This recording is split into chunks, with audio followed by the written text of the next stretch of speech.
This is fictional story to bring faith and heart. The room was warmer than expected. Not hot, just thick with the kind of stillness that made you notice your breath.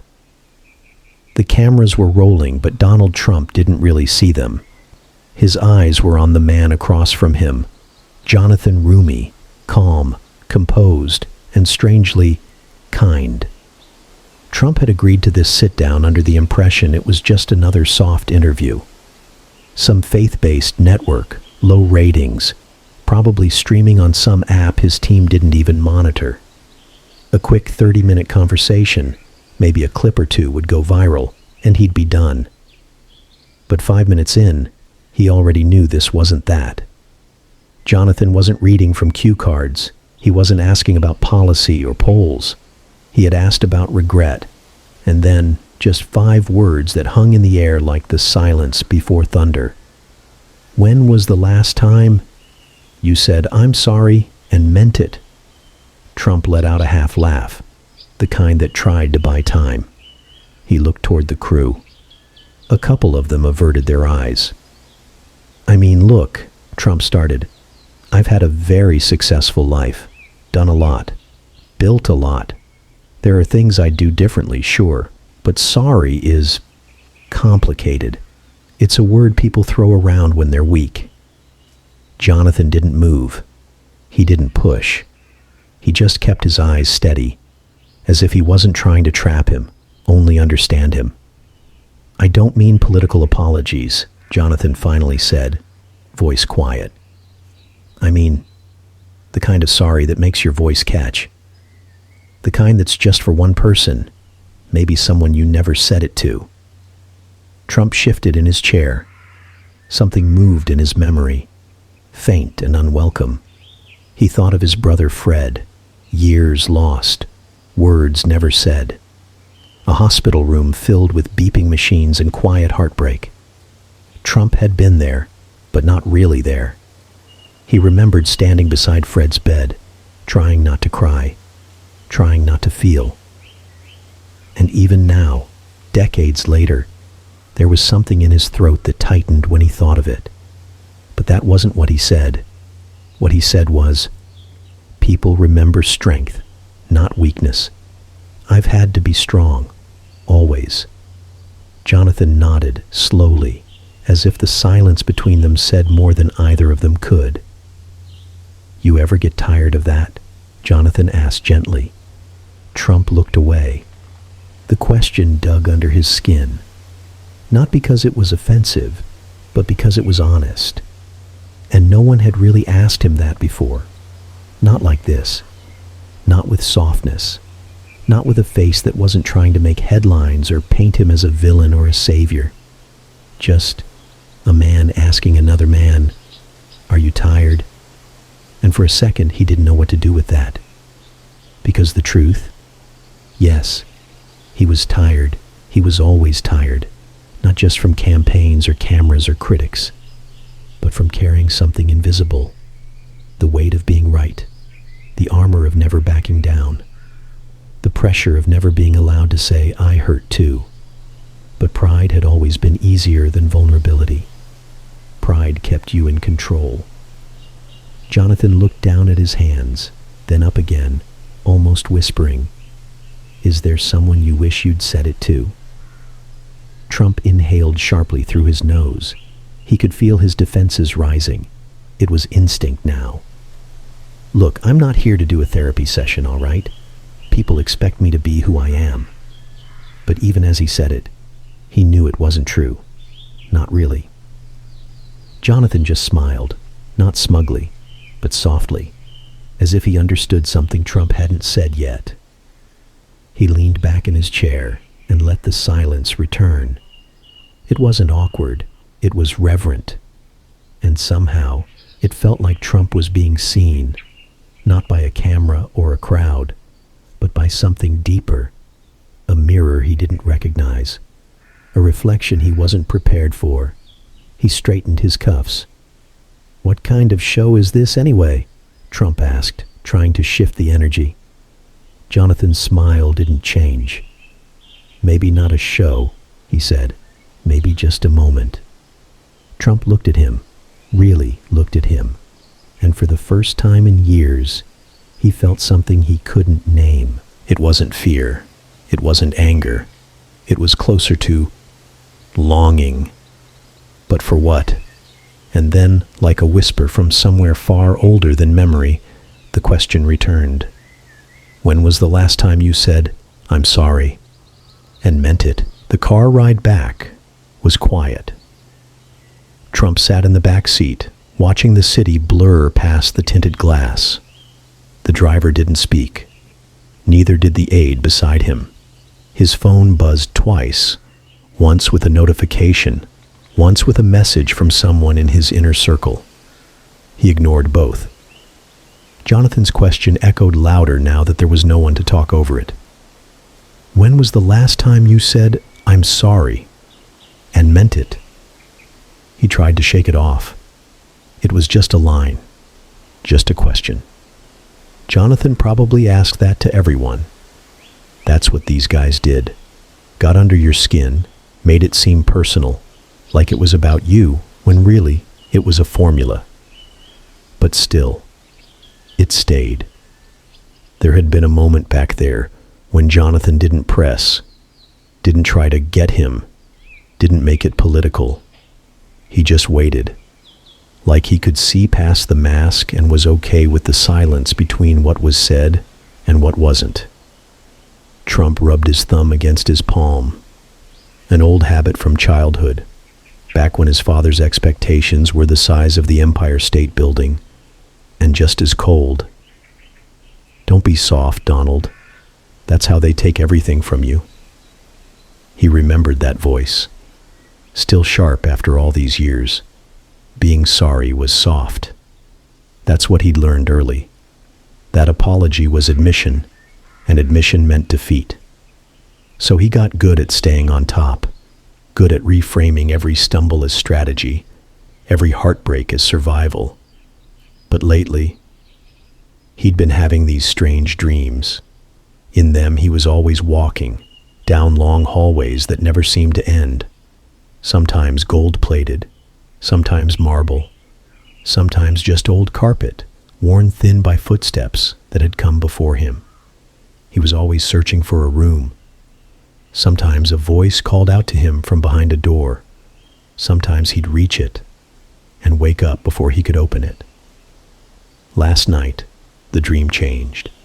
The hallway had mirrors instead of walls, and in every mirror he looked older, not just older in the way time makes us, but older in the way grief does. In one reflection he saw his son Baron watching him. No expression, just watching. And that look, it followed him even after he woke up. Trump sat forward in the car and broke the silence. Pull over. The driver glanced at the aide, who gave a confused nod. The car eased to the curb beside an old park Trump hadn't noticed in years. It was small, tucked between two buildings, barely lit, but there was a bench there, empty. He stepped out, motioned to the aide to stay put, and walked slowly over to it. It had rained earlier. The air still smelled of wet concrete and dying leaves. He sat. For a long time, he didn't think. He just breathed. The wind whispered through the trees. A faint siren in the distance faded quickly. Somewhere behind him, a street lamp flickered, then steadied. He felt something shift in his chest. Not pain, not clarity, something in between. And then, out of nowhere, his mind returned to a moment from long ago. It was Tiffany's 4th birthday. He had promised to be there for her little party at Marla's place. She had made a handmade card that said, "For Daddy," in crooked crayon letters. But something came up. A deal, a meeting, a headline. He didn't go. She cried, not loud, quiet tears. Marla told him later. She waited by the window for 2 hours. He'd called the next day, sent a gift, made a joke, smoothed it over like he always did, but he never said, "I'm sorry." And now, he didn't even know if she remembered. Do you? He wondered. He stood from the bench, looked up at the dark sky above the city. "God," he said under his breath, "I don't know what you're doing, if you're even listening." He hesitated. "But if you are, tell me how to fix things I can't even name." His voice broke just slightly, so quietly that only the wind would have noticed. Behind him, the car door opened. The aide stepped out, unsure, calling softly. "Sir?" Trump turned. He didn't respond. He just walked slowly back to the car, climbed in, and stared out the window. And the only thing in his mind was a new question, one he wasn't sure he was ready to answer. If saying, "I'm sorry," is weakness, then what is silence? 3 nights passed. No more dreams, just the kind of sleep that feels like blinking, in and out, eyes closed, heart racing, restless. Trump sat alone in one of the quieter rooms at Mar-a-Lago, the kind where nobody came unless invited. No aides, no family, no expectations, just silence and old books no one read. He'd turned his phone face down. The television was off, and beside him sat a small notebook he didn't remember keeping. Inside, a few scribbled notes, most of them from years ago. Thoughts for speeches, campaign lines, numbers, reminders. But wedged between pages, folded and worn, was a photograph. Fred again, smiling, arms draped around a much younger Donald, somewhere on the boardwalk in Queens. The kind of photo that feels like someone else's life when you stare at it long enough. Fred's eyes looked alive, honest, like he didn't know the world could break you yet. Trump closed the book and pressed it to his chest. No one was watching. He let himself feel the pressure there, like the weight of memory was finally pushing through the armor. He remembered Jonathan's eyes, not accusatory, just curious. Is there someone you wish you'd said it to? And the strange thing was, it wasn't just Fred anymore. Names were starting to surface, slowly, like hands reaching from water.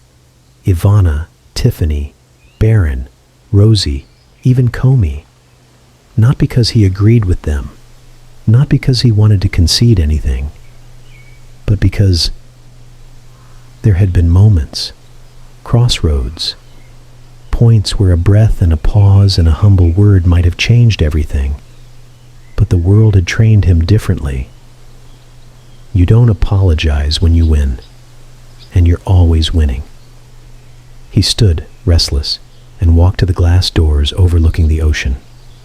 The moon was high, the water dark and infinite, a place where noise couldn't live. He whispered, "God, if you're real, if you're near." But the words faltered.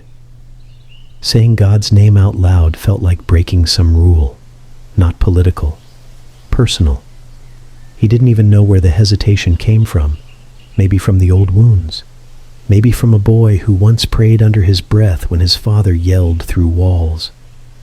He clenched his jaw and sat back down, suddenly unsure if what he needed was God, or just someone who wouldn't leave when the silence got too heavy. His mind went back to that one moment in the studio with Jonathan, that brief second where he felt seen, not as Trump, not as Mr. President, but as a man. What was it about him? There was something different in Jonathan's questions. They weren't about facts or spin or legacy. They were about soul. Trump picked up the remote and flipped the TV on, not to the news, just static at first. Then he scrolled through channels until, oddly, a rerun of The Chosen appeared. He almost laughed. "Of course," he muttered. But something made him pause. It was the scene with Jesus washing his disciples' feet, humbling himself. Jonathan was on screen, kneeling, his face full of quiet intention. The camera lingered, not on grandeur, but gentleness, and Trump felt a lump form in his throat. Because in all his years of building, battling, branding, he had never once imagined God that close, that humble, that human. He didn't cry. but his hands trembled a little. He turned off the TV, and then, quietly, opened the small notebook again. On a blank page, he wrote something. 3 words. Just, "I'm sorry, Fred," and stared at them for a long time. The words looked like a foreign language on the page. Fragile, undecorated, too little too late, but somehow still necessary. The pen hovered. He added one more line beneath it. "I didn't know how to love you back then." The sentence wasn't planned, it just happened. Like something cracked open inside him and spilled out in ink. He closed the notebook and held it in his lap, unsure what came next. And that's when his phone buzzed again. It was Jonathan. A single text. "If you ever want to talk again, I'm here. No cameras, just conversation." Trump stared at the message, then back at the ocean. For the first time in a long time, he didn't feel like a former president. He just felt like a man who didn't know how to pray, but needed to. He didn't reply right away. The message from Jonathan stayed there on the screen. Simple, patient, like it wasn't expecting anything. Just waiting. Like the sender somehow knew that what Trump needed most wasn't advice or answers, but space. Quiet space. The kind that doesn't judge when you finally whisper, "I don't know." By morning, the decision came quietly. No announcement, no press, just a call from a private number and a time set for late afternoon. No staff, no PR handlers, just Trump and Jonathan, somewhere off the grid. It was a modest house outside Palm Beach, tucked behind some weathered trees and a gravel road that looked like no one famous had ever been there. That was the point. When Trump stepped out of the car, he felt something unfamiliar. Smallness, not humiliation, not shame. Just the quiet hum of knowing this wasn't about image anymore. Jonathan met him at the door with a quiet nod. No cameras, no script. Just 2 men in a room where no one needed to perform. They sat across from each other at a wooden table. The room smelled like old leather and coffee. A small cross hung above the fireplace, not flashy. Worn at the edges, used. Neither of them spoke for the first minute. It wasn't uncomfortable, just full. Finally, Trump said, "I don't know what I'm doing here." Jonathan smiled gently. "That makes 2 of us." They both chuckled. The tension broke slightly. Trump looked at his hands. "I wrote something down the other night," he said. "Didn't think I ever would." Jonathan didn't ask to see it. He just nodded, as if the fact that he had written it mattered more than the words themselves. "Fred," Trump added, "I told him I was sorry, on paper anyway. First time I said that in, God, probably my whole life." Jonathan tilted his head, eyes soft. "How did it feel?" Trump exhaled through his nose, like breathing in after holding it for 50 years. There was a pause, a kind one. "You know," Jonathan said, "a lot of people think healing starts with being forgiven. But sometimes it starts with meaning it before you ask anyone else to believe you." Trump nodded slowly. "I think I'm scared," he said. Jonathan's expression didn't change. "Of what?" Trump didn't answer right away. He traced the grain in the wood of the table with his fingers. He looked like he was trying to name something he'd never said out loud before. "Of not being who they think I am. Of being smaller than the name. Of being wrong." Jonathan leaned back. "What if being wrong," he said, "is the first honest thing you've ever been in the eyes of heaven?" Trump looked up, startled. The words hit deep, not because they condemned him, but because they offered a door. He shook his head slowly. "When I was young," he began, "my father never said sorry, not once, not even when he knew he'd gone too far. I learned pretty early that you had 2 choices in this world, dominate or disappear. And I chose." Jonathan nodded. You survived. Yeah, Trump whispered, but I don't think I ever really lived. They sat in that sentence together. Let it stretch and settle. Sometimes, Jonathan said softly, you don't know what love is until you realize you've gone decades without giving it. Trump's eyes glassed just for a second. He blinked it away. You ever hear silence so loud it fills your chest? All the time, Jonathan replied. That's where God usually speaks. Trump looked at him again, not suspiciously, just curiously, like a child noticing the sky for the first time. Why do you care? He asked. Why sit with someone like me? Jonathan leaned forward slightly. Because love doesn't ask if someone's earned it. That's not what Jesus taught. He didn't say, love the ones who got it right. He just said, love them, even when they break things, even when they run. Trump looked down again. You think I've run? Jonathan paused. I think maybe. You've never stopped. The words didn't hurt. They revealed. And for the first time in his adult life, Trump didn't reach for a comeback. He just sat there and whispered, I don't know who I am without the fight. The wind outside had picked up, rustling the palm leaves like distant whispers. Inside, the room was still. Trump hadn't moved much, just shifted in his chair, now leaning forward, his elbows on the table. He looked at Jonathan like someone trying to read a foreign language, and halfway through, realizing he already understood more than he expected. I don't know who I am without the fight, he had said.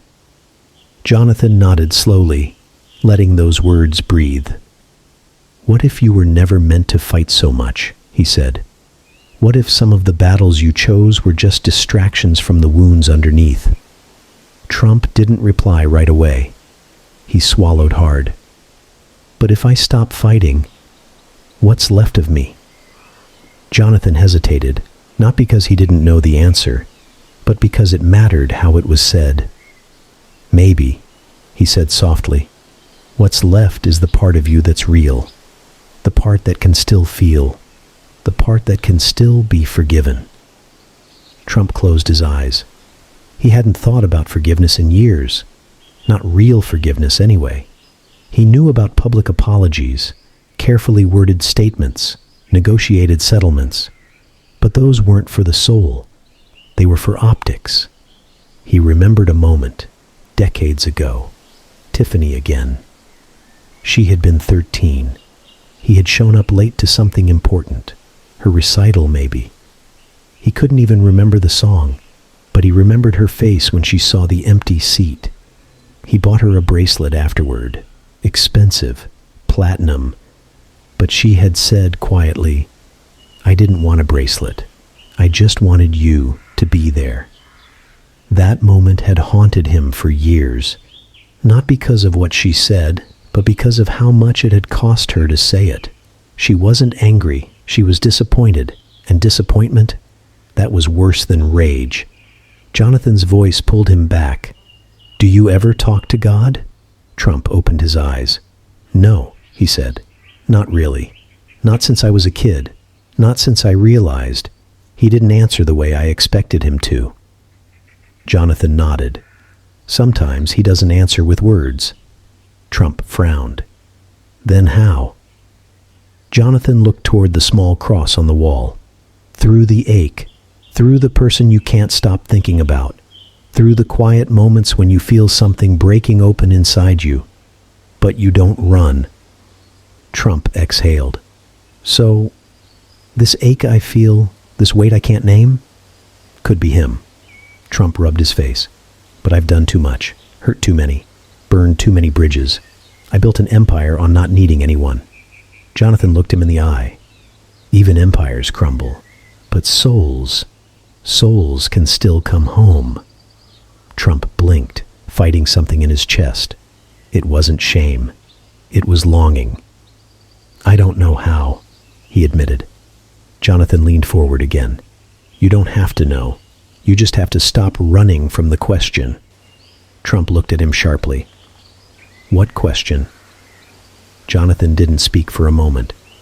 Then, with the same quiet voice he'd used in the studio that day, he asked, if everything went silent tomorrow, no cameras, no crowds, no legacy, what would be left of you? That still matters? Trump stared. The room faded. The world quieted. And he realized he didn't have an answer. He thought of the buildings with his name on them, the crowds who chanted it, the headlines, the fame, the power. But none of that could hold him when he was alone at night. None of it remembered his brother's laugh. None of it had held his daughter's hand when she cried. None of it had whispered, "It's okay to be human." Only this silence did. Only now.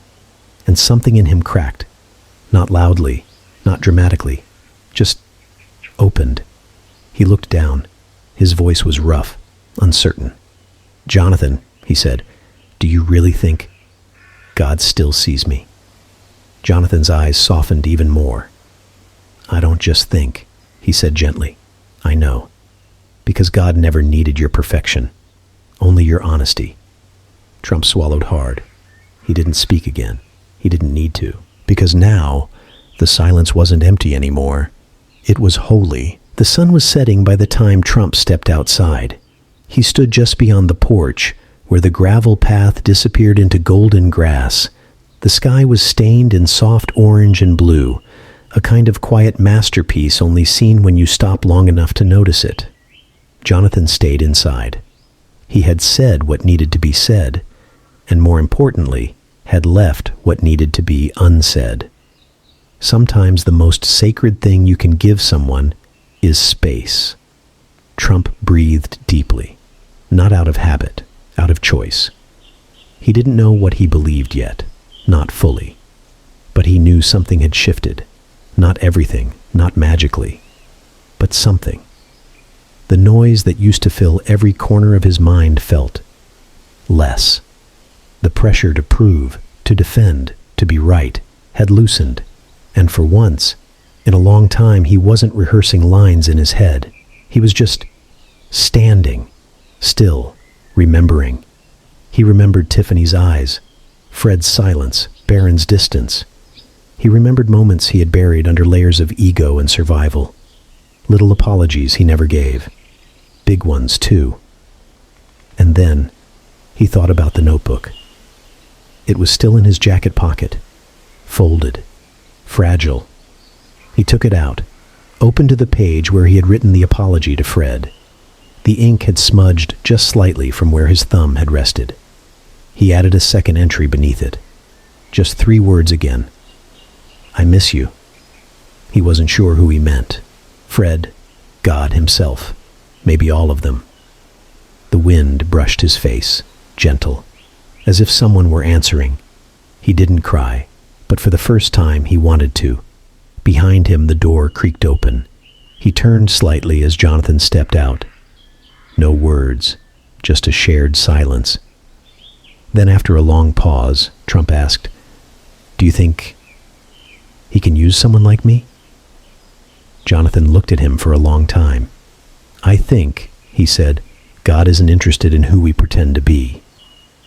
He's after what's buried under all the pretending."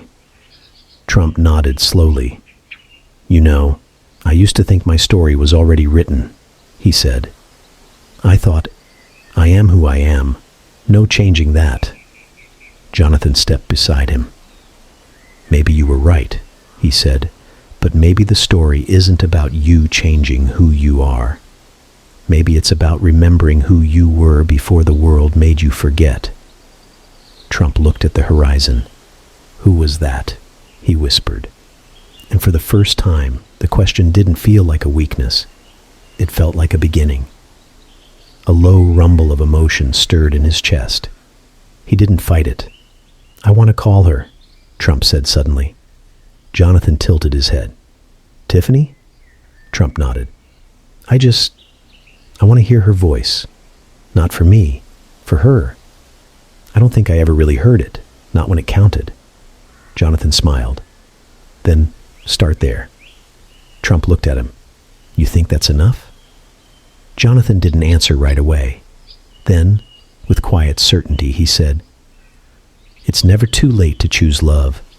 Never too late to say, I'm sorry, and mean it. Trump let the words settle. He looked at the phone in his hand, paused, then dialed. The ring felt longer than it probably was. And then, hello? Her voice, soft, tentative. Hey, he said. A long silence. Dad? His throat tightened. He closed his eyes. Yeah, it's me. Another pause.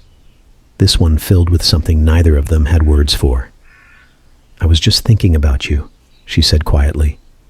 He smiled through the ache. I've been thinking about you too, he replied. There was more silence, but this time, it wasn't heavy. It was healing. And somewhere inside that space, without fanfare, without headlines or applause, a man who had spent his whole life performing finally took off the mask.